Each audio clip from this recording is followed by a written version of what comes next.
Hi, I'm Art Bergeron, and the presentation you're about to see is the one that I would have done in Northborough and in surrounding communities this month, except for COVID-19. With me is my friend Liz Tridiak, who's going to be talking a little bit about big news at the Senior Center. The presentation for this month is all about, especially if you're single, planning to deal with where things go to the kids or the grandkids. If one of the kids has got a problem, do you want to put it into trust? If you've got a cottage, how do you deal with that? What's the estate tax issue? It's a bunch of stuff. I hope you enjoy the presentation. And in the meantime, I hope you go to the Senior Center. Liz, what is new at the Northborough Senior Center in June? I'm so excited to finally announce that June 1st, our doors will be unlocked and the community is welcome back in. This came kind of fast and furious at us after 15 months of being closed, but here we are, ready to throw the doors back open. So as of June 1st, the community can come back in. Masks will not be required, but are encouraged. If you want to wear a mask, please feel free to do so. Our larger programs have not returned back inside the building just yet, but our smaller programs of about 10 to 12 people or less are returning. So we thank everyone in advance for their patience with us as we bring back all their favorite activities. Other big news, our bistro is open Monday through Thursday, 12 to 1. So please stop up and have lunch with us. It's a great opportunity to catch up with your friends after this long, long year that just passed us by. And then other than that, Arthur, we have some really fun new programs. We have Birds in Your Backyard lecture coming up. We have Broadway on the Brickway with pianist George Curtis. We have a new nature journaling course coming up called Earth Notes. And we're doing a time capsule for folks to share their feelings of what it was like to live through the COVID pandemic for the past year and capture your experience here at the Senior Center with all your peers. And that's so there's a lot of great stuff. And you know, the time capsule thing, this is a great idea that these folks have come up with for a lot of us to kind of help memorialize what we've just gone through and help other people understand how difficult this time has been. You know, remember, originally the switch got shut off very abruptly a long time ago, and suddenly the switch is back on. So like, congratulate yourself, you know, we've survived this. Things are coming back slowly. Don't be embarrassed about wearing a mask. We all appreciate the fact everybody's, you know, we're respectful of each other. But you know, go see Liz Tridiak. She's been dying to see you, real people, like forever. So Liz, if folks want to reach you regarding any of these programs, what's your best number? 508-393-5035. And if you got any questions on the seminar, give me a call. My direct line is 508-860-1470. Hope you enjoy the presentation. Hope you get to see Liz Tridiak. Have a great June. Have a great June. Thank you. Hi, I'm Art Bergeron. I'm an elder law attorney at Myrick O'Connell. If you haven't seen one of these presentations before, these are monthly seminars regarding a number of elder law issues, and this one is about really dealing with the kids or the grandkids, or you can't take it with you, but you can control who gets it. If you've seen these presentations, you know that I'm often talking about my friends Frank and Mary and their kids, Peter, Paul, and Mary Jr. And their goal is very simple. You know, they want to live in their house until they die. They want to be buried in the backyard. And in this particular case, Frank has already been buried in the backyard. Because in the standard estate plan for Frank and Mary, unless it's an unusual case, a blended marriage, something else, their basic estate plan is if one of them dies, everything goes to the other. And so in this case, and typically their assets are held jointly by the two of them, so that if one of them dies, everything does just go to the other. There's no probate, there's nothing like that. So the question then is, though, what if Frank has died and now Mary is trying to figure out her estate plan? Remember now, this is not a program about, for example, protecting Mary's assets in the event that she needs nursing home care. That's a whole set of separate issues which we cover in a separate program. This is about what happens with Mary's assets when she dies, to the extent that she's got particular desires about how all of that works. So in this case, Mary owns a house worth about $400,000. She and Frank owned a cottage, which is now just hers, can be probably on the Cape or in Maine someplace, and it's worth about $400,000. Obviously, at this point, that's a very small cottage if it's on the Cape. She has an IRA. Frank had an IRA, which she turned into her own IRA, worth $300,000, and they have savings of about $200,000. Now, if Mary were to, so their total assets were about $1.3 million. If Mary were to die tomorrow, then all of these assets except the IRA would need to go through the probate process before they could be distributed. The IRA, as long as she's been paying attention and has made sure that she named somebody as a death beneficiary, probably the kids, would pass immediately to those kids at the time of her death. So the question then is, if Mary died in that situation, what would happen if she died without a will? Inevitably, when I bring this up, people will say, well, I don't want anything to go to the state. Trust me, nothing will go to the state. Nothing will go to the state. As kind of my rule of thumb has always been, if there's money, there are relatives that will find it. If there was no Peter, Paul, and Mary Jr., some second cousin, once removed from someplace, will show up to get the money. So the question is, therefore, if there is no will, where does that money go? Well, the answer is, in Mary's case, since she has children, it would simply go to the children, and they would divide those assets equally. If any of the three children had been predeceased her, then the children of that child will divide that child's share. If that child has no children, then that child's share will go to the remaining siblings. If any of those grandchildren are under age 18, then that money will be held by them or by their guardian, who would get appointed by the court until they're 18, at which point they'd get a very big check for all of that money. If there were no children in this case and Mary had any siblings, then the money would go to her siblings. Frank's siblings would not be involved. If any of her siblings had died, which is often the case in these cases, then the share that would have gone to the siblings may end up going to the children of the siblings. We won't go through all of that today. The point, though, is that there is a system, and in the case where Mary dies, leaving Peter, Paul, and Mary Jr., there's a clear path to what is going to happen. So the question from Mary's perspective, or Mary's initial question as an estate planning perspective, is that how she wants things to come out?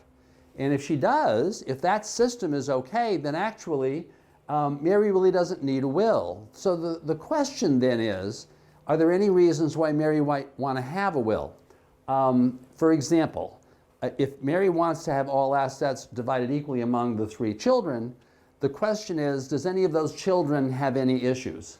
For example, dealing with the daughter-in-law you don't like anyway. Does Frank or does Peter, the oldest son, have a wife, but there are some marital problems, so that you're concerned that maybe if you died and left a lot of money to Peter, that money might get included in the divorce settlement if Peter and his wife end up getting divorced.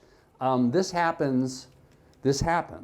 And certainly a lot of parents are worried about this happening, even if relations are now fine between spouses, because you never know. So if that is an issue, you should be aware of a couple of things. First of all, when the court is deciding how to divide up assets, the rule in Massachusetts, and this is not the same as the rule in other states, is that division needs to be equitable but not equal. So the court is really going to take into account, regarding each of the spouses in this situation, where the spouse is going to end up as a result of this divorce, so that if one of the spouses is going to end up, because of other possible resources, very well off, then the court's going to take that into consideration and probably reduce the share of the assets that would be going to that spouse. If, on the other hand, one of the spouses has no other assets, then the judge is going to take that into account. So a question that often comes up, folks will talk to me about, well, how do I deal with this? Can I simply put the money that would have gone to this son, in this case, into trust for that son? And the question is, what are the rules of the trust? By simply putting the money into trust, you're not necessarily protecting that money. And the reason for that is there is this standard that the court will look at regarding trust, and that is accessibility. Sure, the money is in trust, that divorce judge would say, but can can Peter in this case easily get access to those funds? If he can, to the extent that he can, the court is going to, and this is totally in the judgment of the court, there are no hard and fast rules here. If he can, then the court is going to take that into account in figuring out how these assets ought to get divided. So if you're the parent and you're trying to figure out how to deal with this, one question is it appropriate to have a sibling as a trustee?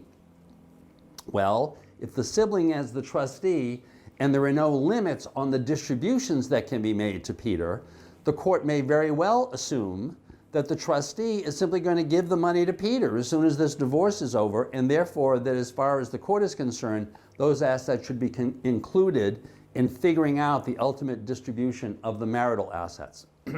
If, on the other hand, there's a professional trustee handling the money, whether it's a bank or whether it's an unrelated individual, and if there are constraints on the distributions to the trustee, perhaps constraints on a maximum distribution or a maximum distribution per year, then that may affect the judge's decision in terms of saying, well, you know, this Peter really doesn't have this control of these assets, so we shouldn't be dividing the assets this way. Finally, if there are grandchildren, one option may be to be simply leaving the assets in trust for the benefit of the grandchildren so that they wouldn't be part of the marital estate of Peter. So these are all possibilities, and only you know what the family situation is. But there are the takeaway here is that it isn't simply a matter of putting assets in the name of one of the other children as a trustee. Second, now we're going to talk about Paul a little bit. Suppose Paul has a disability. Well, in that case, simply leaving things to Paul may affect the government benefits to which he is otherwise entitled. In the case of Social Security disability benefits, or SSDI, there would not be an effect, since SSDI, which is really meant as the kind of the substitute for folks who end up with a disability before they retire. And so instead of getting their Social Security only when they retire, they become entitled to Social Security payments as soon as they can show that they are totally and permanently disabled. Once that's happened, though, Paul would be entitled to those checks regardless of whether Paul received an inheritance from you. So that's not an issue. And if you left money in trust and left an income stream to Paul also, there would be no issue, since there is no limit on his ability to get other income. There is a limit on his ability to earn income himself by working. That's because that's the whole concept behind SSDI, is that you can't work. But there would be no limit regarding any income that he could receive or any assets that he would have. On the other hand, regarding Mass Health, the Massachusetts name for the Medicaid program, there are asset limits. And if Paul had inherited a lot of money, he probably would end up getting excluded from this program. On the other hand, if money were put into trust for Paul's benefit, and he were receiving income from that trust, that would not be a problem, because there are no asset limits. While there are asset limits regarding what Paul can have in his own name, money put in trust for him by a third party would not be counted on that asset limit. And if there were distributions being made to him, that income to him would not affect in any way his ability to get Mass Health. Finally, there's supplemental security income, or SSI, which is often confused with SSDI. To get SSI, you just have to show that you're poor. And poor means really poor. If you're an individual, in Paul's case, that poor means probably less than $600 a month. And the goal of SSI is to provide a government supplement to get Paul up to that income amount, that monthly income amount. Therefore, to the extent that he has other assets from which he could draw, that's going to affect his qualification. To the extent that these other assets are in trust, but the trustee has the ability to make payments to him, that's also going to affect his qualification, because it's going to be factored into his total income in terms of determining whether he needs this supplement, the supplement to the security income. That is why, in many cases, while in cases when you're dealing with either these mass health issues or with SSI as opposed to SSDI, you can always create a trust, name one of the other siblings as the trustee, and accept that if the issue is making sure that Paul can qualify for SSI, you may want to limit the discretion of the trustee to actually hand Paul money. That's why the typical supplemental needs trust will specify that the trustee, typically one of the other children, has the ability to use the money on Paul's behalf to pay for a number of things, but does not have the ability to simply give it to him. By the way, there is a myth that if any of the money can be used for Paul's housing, that eliminates his SSI payment. That is incorrect. It simply reduces it by a fairly small percentage. Finally, though, when you're dealing with these kinds of trust issues, you want to deal with where the final distribution is going to go after Paul dies. That's especially important if Paul has no children. You may be specifying that after Paul's death, the money will simply get divided among the kids. It has been my experience that in many of these cases, though, there are no surviving children. So you want to be dealing with what happens after Paul dies, because at that point, Peter and Mary Jr., the other two siblings, may be pretty old. So you may be dealing with where that money is going to go. So finally, there's Mary. Mary doesn't have a disability. Mary doesn't have a spouse to worry about. But Mary may have other issues. Mary may have creditor problems. Mary may have problems with the IRS. Mary may, so the effect of really leaving a lot of money to Mary would really be that you're leaving money to those creditors or to the IRS who are going to come after it. Or Mary may be in a job where there's very high liability.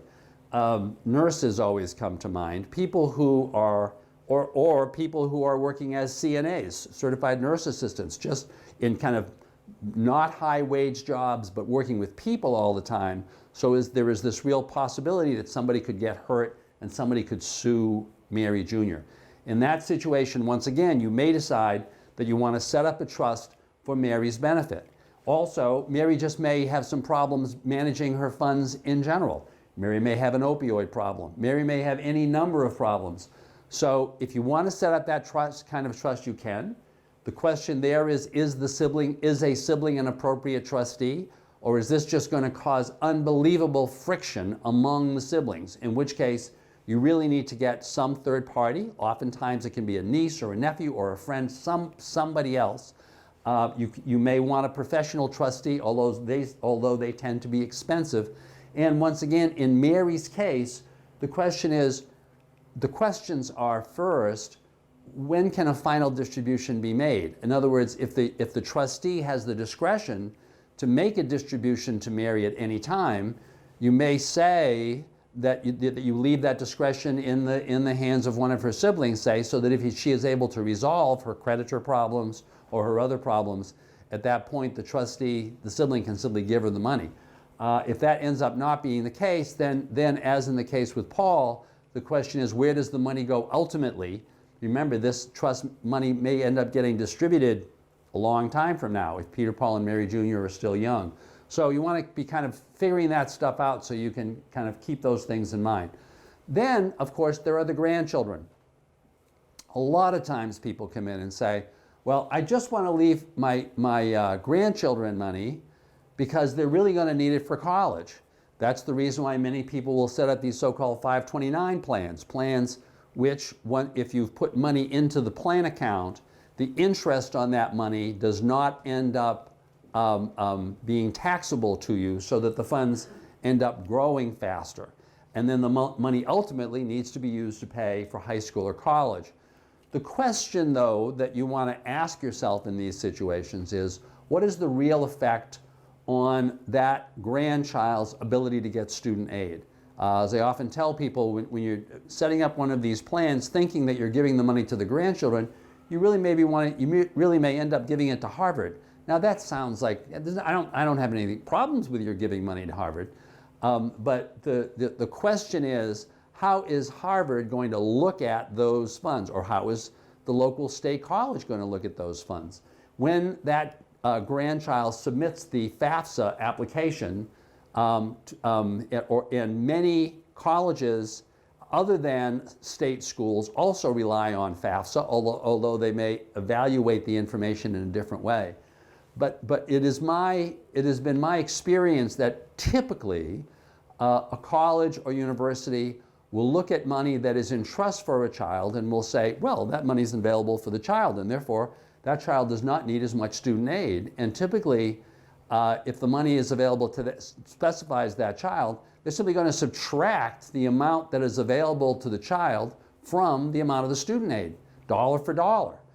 On the other hand, if the money is given to simply the parent, and the parent is not a trustee for the benefit of the child, but the money is simply given to the parent, then typically the evaluation of the parent's assets assigns a percentage of the value of those assets to that child, and the school will say, well, that's the percentage of the assets that are available for that child. And typically, once that child reaches the age of majority, or certainly the age of 21, that calculation in terms of the assets coming from the parent kind of goes away, unless the assets are there in trust for the benefit of the child, in which case the school would say legitimately those assets are still available. So those are issues that you really want to consider.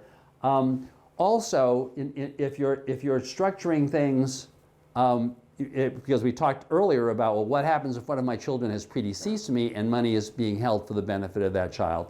You want to be figuring out who's the best trustee that can, and could it be one of the other children? When is the final age of distribution? There are a number of those issues. Now, once Mary has figured that out in terms of what her plan needs to be, the question is, what's the best vehicle for implementing the plan? Certainly, Mary can simply do a will and specify all of those things through a will. Or she can own assets jointly with a child, or she could name somebody with a POD, a pay on death provision, or she could create a revocable and amendable trust. The easiest way for Mary to make sure that all the assets get distributed is to have somebody that she trusts, perhaps Peter, if she really trusts him, and to say to Peter, before I die, what I'd like you to do is I'd like you to just distribute these assets. Especially if I'm really sick, I'm not going to need the assets anymore, just distribute them. And by the way, the interesting thing about this mechanism is that if you distribute them, there is no gift tax. There's a myth that there's a gift tax. There isn't, unless your total assets are worth unless your total gifts are more than $11 million. And by doing these early gifts, you can avoid paying an estate tax. We're going to talk about that in a few minutes. Peter can have immediate access to these funds and can make these distributions. The distributions can avoid the estate tax as long as they're made prior to death. The danger, of course, with this is that A, Peter can do what he wants with this money if he's got this kind of control over it. So you're trusting that Peter's going to do the right thing. And B, if Peter has control of the money, then you're faced with those divorce issues. That if there's a divorce happening, the daughter-in-law you never liked can get a handle on that.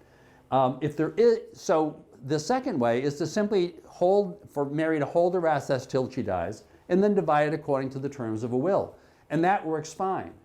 And it's usually not an expensive option as opposed to creating trusts and things.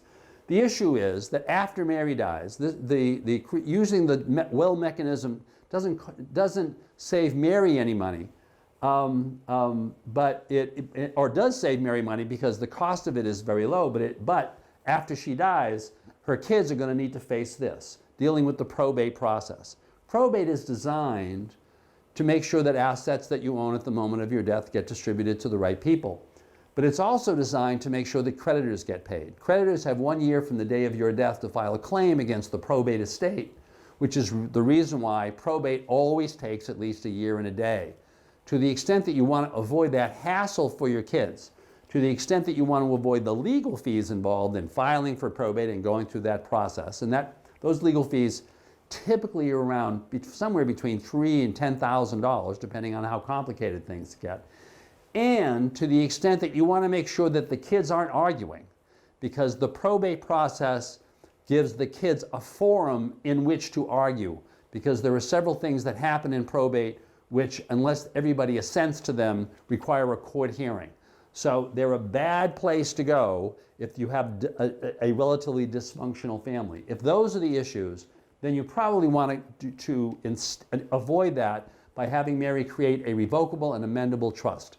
Revocable means whatever you put into the trust, you can always take it back out. So if Mary wants to change things at any time, she can. Amendable means once they're in trust, Mary can change the rules of the trust at any time until she dies. So Mary's in control while she is alive. She would name a successor trustee, though, probably one of the kids, to take charge at the moment of her death so that these assets would not go through probate. There can be literally immediate distributions. The new trustee could turn around and distribute all of these assets literally the next day, and there's much less likelihood for arguments. Finally, a couple words about a couple specifics. The cottage. Mary has a cottage in this case, and the question is how to keep the good times rolling, because all the kids have really enjoyed the cottage, that, they want the grandchildren to keep going there, and that's terrific. What you also want to make sure, though, is if you're preserving the cottage, you avoid the fights that often come with the cottage. There are two ways to handle this. One, you can actually try to figure it out, and you can talk to the kids prior to your death, and you can kind of figure out the set of rules. Who gets what week? Who figures out the budget? Who collects the budget? What happens if somebody doesn't pay? What happens if everybody decides at the end to sell the property? How do you agree whether you're going to sell the property? What's the new price going to be? There are a bunch of those issues. The second option, which I typically advise to clients, is avoid this headache. You don't need it. The nuclear option, put into your will that the cottage gets sold within some specified period, like 6 months, unless everybody has agreed otherwise. And then they can figure all of this out. And if you do want to put in a provision that says if the cottage is sold, that one of them gets the right to buy the cottage or gets a priority, my suggestions are use the assessed value of the property so they're not fighting about that. Perhaps if one of them doesn't end up buying, put a right of first refusal in so that if it goes on the market and it ends up, there's an offer for much less than what they had talked about, the kids can still step in to buy, and decide whether the kids have the right to get that property financed by the other siblings. Finally, avoiding the estate tax. This is very simple.